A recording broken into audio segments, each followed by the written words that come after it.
กระถามหานิยมคือกระถามหาเสน่ห์ดังต่อไปนี้1มือที่ให้เฮาเฮ็ดสิ่งใดหรือการกระทำสิ่งใดนั้นให้เพื่อด้วยความเมตตาให้เพื่อความจริงใจให้เพื่อความประโยชน์ซึ่งกันและกัน2มาการเว้าสิ่งใดด้วยความอ่อนหวานบ่ว่าการทำงานก็ดีบ่ว่าการ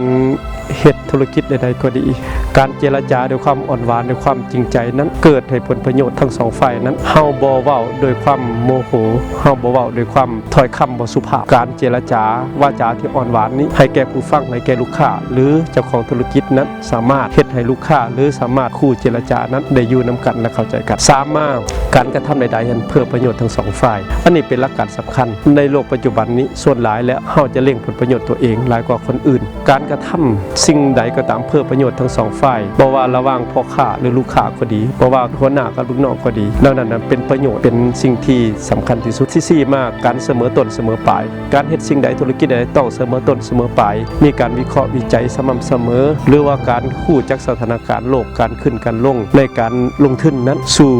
ความสำเร็จดังนั้นกถามหาเสน่ห์มหานิยมนี้ง่ายๆก็คือ1มือที่ให้2มาเว้าสิ่งใดด้วยความอ่อนหวาน3มาการกระทำอันใดเพื่อประโยชน์ทั้งสองฝ่าย4มานั้นเฮ็ดเสมอต้นเสมอปลาย